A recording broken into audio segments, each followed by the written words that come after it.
Girls Reverse is one of the best survival shows I think I've seen. No, really. It's one of the best survival shows I think I've ever seen. As of the creation of this video, it's been just 2 episodes, but already it serves some of the funniest and most iconic shitpost-like moments, shown some incredible vocal performances,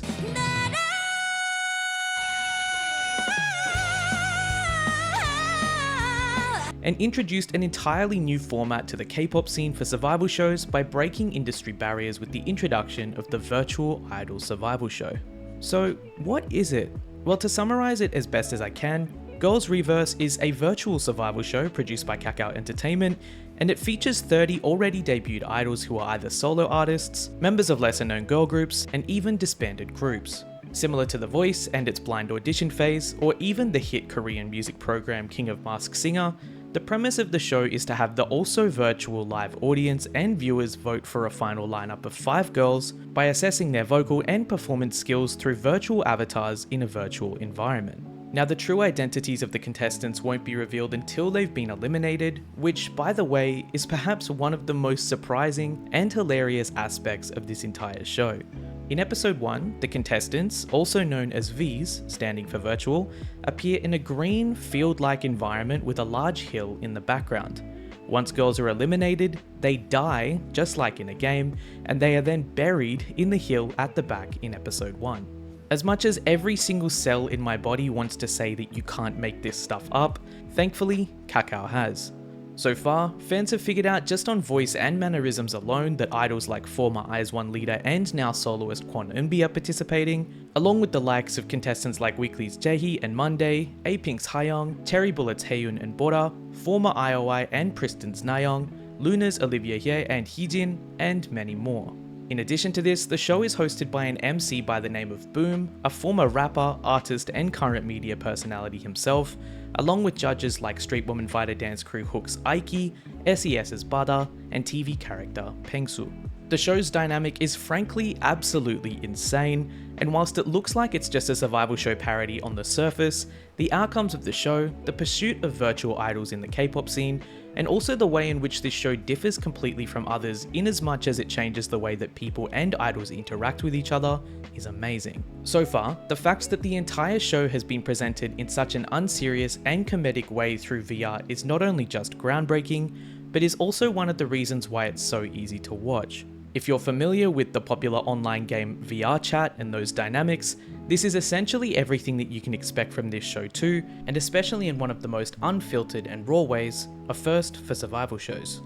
For example, not only did the idols call each other out, not so accidentally flip each other off, and almost swear on multiple occasions as well, but the scuffed nature of VR with levitating contestants, the lack of social barriers between the contestants and the hosts and judges, and even the lovable hamster Hemshik, who acts as not only an escort for the winners and losers of round 1's deathmatch, but also doubles as a keyboard player and guitarist, is truly an unhinged work of art. Just as the show gets viewers comfortable laughing, they can quickly become emotionally invested with the real-world cuts that editors make to the idols' motives for being on the show, only for the 180-degree whiplash to come flying at the viewer soon after and throw them back into complete chaos. Simply put, this show is nuts. Whilst it is one of the most unique watches and certainly one of the most novel Korean idol survival shows produced, the pursuit of this project in Korea alone has the ability to tap into an ever-growing and quickly expanding market. Virtual idols are not necessarily brand new in the entertainment industry and have been popular since the rise of Hatsune Miku in Japan since as early as 2007,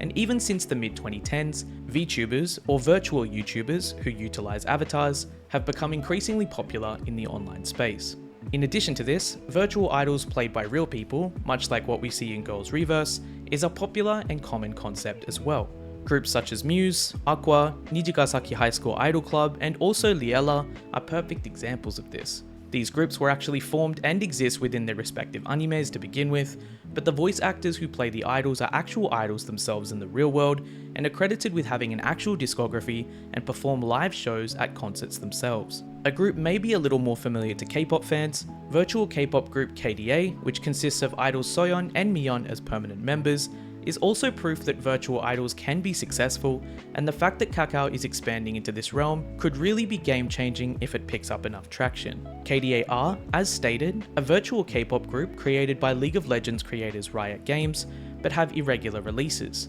KDA's music and lyric videos on League of Legends' official YouTube channel total almost 1 billion views since the group's debut in 2018, showing that for a group that hasn't released more than 3 digital singles, they're actually quite popular. Naturally, part of the reason that KDA are so popular is due to the fact that Soyeon and Miyeon are consistent members, and also that the League of Legends franchise is still very much thriving. But considering that Girls' Reverse is created on a similar pretext in as much as the idols are already known, and are a reason enough for people to become interested in the group, it'll be interesting to see how this works out. On a social level though, the breaking down of communication barriers, and the relaxed communication dynamic amongst the contestants is perhaps what intrigues me the most about this show.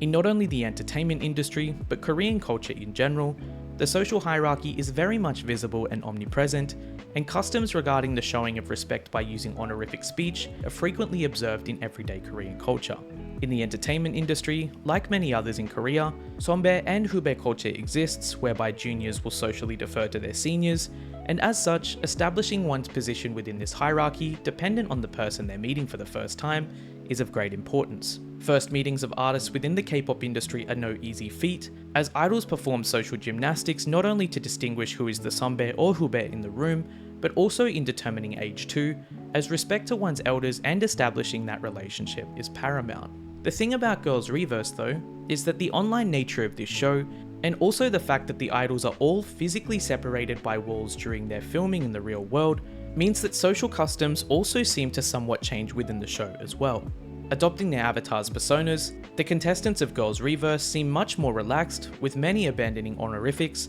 and in many cases, most contestants are really outgoing in their first meetings with each other. As fellow artists, undoubtedly many of them would likely recognize each other by voice alone, and some are even members of the same group, but the dynamics are frankly unlike any other survival show that you would see aired by a network like Mnet or MBC in comparison. With contestants using colloquial language towards each other, in some cases towards those older than them in real life, or towards sonbaes who have debuted in the industry prior to them, Girls' Reverse is one of the most fun and refreshing examples of idol interactions within the K-pop industry, let alone one of the most novel and seemingly comfortable survival shows for contestants. Either way, despite the way the next 10 episodes of this show turn out, and also what the final group's official activities and operational capacity looks like, there's incredible talent amongst all of the challenging contestants, and a lot left to be said and written about the mainstream appearance of virtual idols in the K-pop industry. With such a unique and niche concept like virtual idols being introduced through the familiar format of a survival show but in the most bizarre and hilarious way,